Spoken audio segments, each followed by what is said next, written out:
Hey, what's going on, you guys? My name is Crazy Pie. In this video, we're going to go over LawBreakers as it's beta right now. I haven't played the last two betas. Quick disclaimer, this is not really the best gameplay. I want to try and put it in like a more casual perspective as this is my first game of the day. And I knew I wouldn't do that well, so I want to try and give you guys like more of like a casual perspective. So you know how like the average game could possibly go for LawBreakers. So it's not like, you know, I'm going to try hard showing you how you could go, because I've definitely had some good matches and I love this game so far, guys. But I want to show you how it, you know, in the average person would feel like in LawBreakers. And instead of like this, you know, like the complete noob and not like the absolute complete tryhard. So it's more so average. I think I go like 17 and 11, which isn't that good. But honestly, guys, don't focus on deaths in this game. Focus on objective. Objective is so much more fun to play. It's probably the best game I've ever played for objective. It's so unique for objective. This game mode right here is basically, there's a battery that'll spawn in the middle. You gotta bring it to your base, charge the battery to 100%, and then hold it in your base for like 20 something seconds, something like that. But it's honestly a ton of fun, and I would highly go and check this out. It's probably my favorite map too. Using the Wraith basically has like a little machine pistol, extremely accurate, extremely fun to use. But if you guys enjoy this video, please comment below to leave a like as well as subscribe. Currently on the road to 1,800 subscribers. Thank you guys so much for 1,700. We're gonna stream later today, so definitely don't miss out on the stream.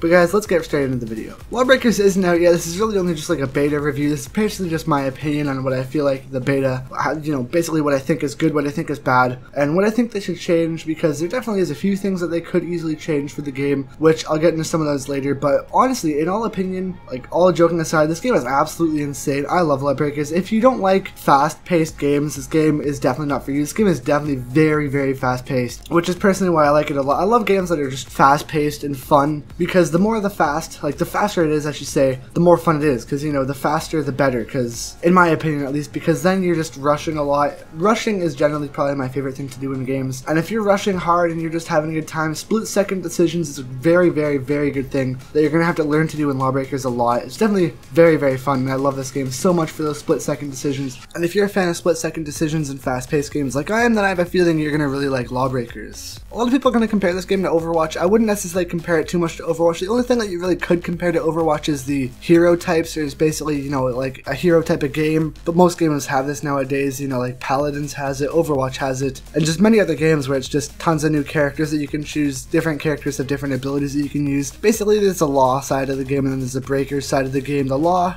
both teams, I should say, have basically the same characters. They're just different looking, I guess you can say. So each character has a Wraith, Battle Medic, Juggernaut, Gunslinger, Assassin, Titan, Enforcer, and Vanguard. All these characters, these are just like the style of characters, and then obviously there's like two different types of those, each class. Those are like the classes, I guess you could say. It's like the Wraith, you'll have one Wraith basically looking different for the Breaker side, and then the other Wraith looking different for the Law side. So same type of class, and the good thing about this compared to Overwatch in the hero sense is that, you know, it's not maxed out to your team, so you can have like 5 Wraiths if you really wanted to. Wraith is the guy in the background gameplay here that you're seeing. He has like that machine pistol and then melee that you can use, which is really good for lunging, I might add. But Wraith is honestly probably one of my favorite characters. One of the best things about LawBreakers, in my opinion, and if you've played this game, you can probably definitely agree with me on this. This game is definitely tailored towards people who play more and practice with each character. Like, you might be good at using Wraith, but you may suck at using Juggernaut. If you want to try and learn to use Juggernaut, it's a whole other game than any other character. And I love that. So you definitely got to try and learn. If you want to try and master the game, you got to learn each new character. So if you're good at Wraith, you might not be so good at the Assassin. They're whole different characters. Your skills might pick up and will definitely help you learn the character, but they're so different, these characters, and so unique that you're not going to learn every single character just by playing one. You definitely have to try out every single character. Every character is balanced, so you can use the Gunslinger and you'll easily outgun someone else if you have the skill. So it doesn't matter who you're using, as long as you have the skill to pay the bills, you'll absolutely destroy, which I love, because I hate it when there's a meta in games. I hate it when there's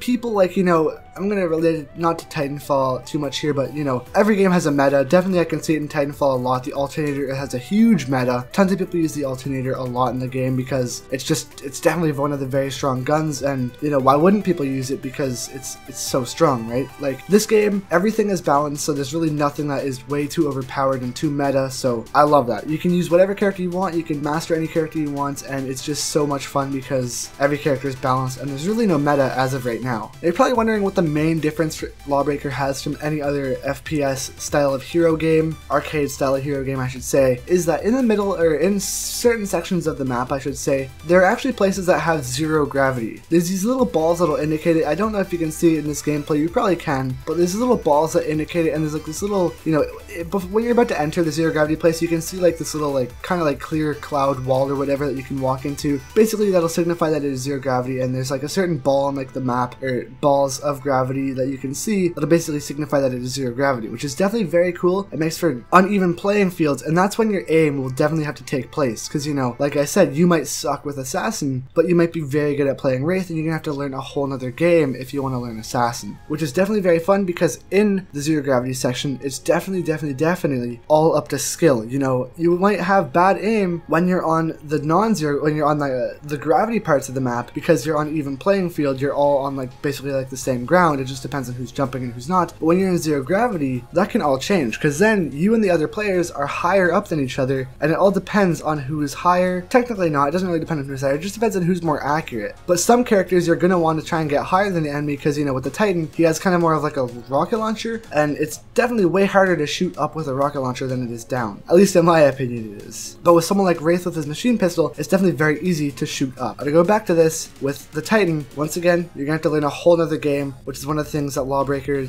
does amazing. This game has stash crates, or stash boxes, whatever they are. You can just basically call them supply drops. They're not really supply drops, they're kind of more like the Overwatch loot boxes, I guess you could say, where you get a special thing, 4 items from one box, you can unlock them from playing the game, which is awesome. It's only cosmetics, which is amazing, I love it. The gun skins look amazing for all of the characters. They did a really good job on the skins, I must say. And a good thing about this game compared to like another game is that if you get a skin for say a Wraith on the, well it doesn't, well if you get a skin, it'll count for both the Law side and the Breaker side. So say I get a skin for Wraith, I can equip that skin to both the Law side of the Wraith as well as the Breaker side of the Wraith, which is really awesome, which means it's not really going to cheese you out here, and it doesn't matter which side you're playing, because they both have the same guns, you'll still get to play with that skin that you recently unlocked, which is awesome. The skins are so awesome, it's definitely worth the grind in my opinion. The skins are honestly amazing. You can get coins to buy the skins through supply crates, or you can just unlock the skins through the supply crates as well. Definitely up to you, but it's all about luck personally, because it's well, not personally, but it's all about luck, because once again it's a supply crate. Now this game is only in beta, like I said. It's probably gonna, hopefully it does come out on PS4 on August 8th. I think it's just a glitch. I've heard that it's coming out on the, it says it's coming out on like December 29th or whatever, 31st I believe it is on PS4, but it should hopefully just be a glitch, I've heard from my pal. But it does come out on August 8th, it said, on PS4 and PC, so hopefully it does come out on August 8th. But once again, it is just in beta. I have a feeling this is going to be the last beta, so I would recommend playing it if you have not had the chance to yet. But like I said, since it was only in beta, there's a few issues that I would like to address. Hopefully they do fix it. One is that it's a tad bit laggy depending on how the action flows. Like if there's like 7 people fighting in one, like a zero gravity area, it could get a little bit hectic with the lag. Not really lag, I wouldn't say. It's mainly just frame drop. It's not lag, I kind of said that wrong. It's more so frame drop, but frame drop definitely does happen from time to time. Hopefully they do fix that, and the servers do get a little bit more of a buff with the frame drop. It's really not the servers, it's mainly just the game. But hopefully the frame dropping issue does get fixed, because it can get a little bit annoying. But you know, with such a hectic, fast-paced game like this, I didn't really not see it coming. I could definitely see it coming. It's not really that bad, it's just a small frame drop, but hopefully they do fix that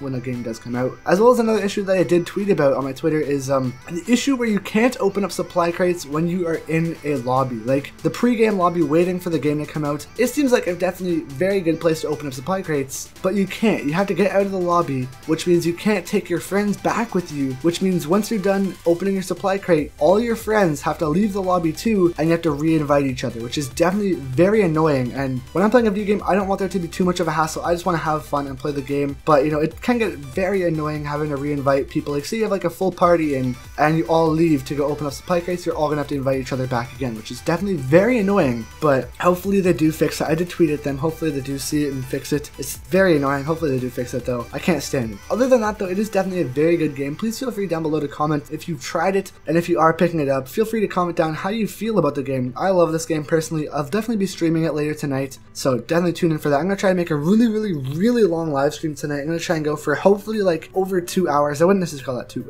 long, but I'm gonna try to go for a decently long live stream tonight, so definitely go ahead and check that out. I'll be streaming some Lawbreakers. If you want to see some actual good gameplay, check it out there. I'll be going try hard for sure, and I'll just be having a good time. But hopefully see you guys out there. Thank you so much for watching the video. If you do enjoy, please feel free down below to leave a like, subscribe on the road to 1,800 subscribers. But yeah, thank you guys. I'll see you soon, hopefully in the stream, and video comes out tomorrow. But yeah, peace guys.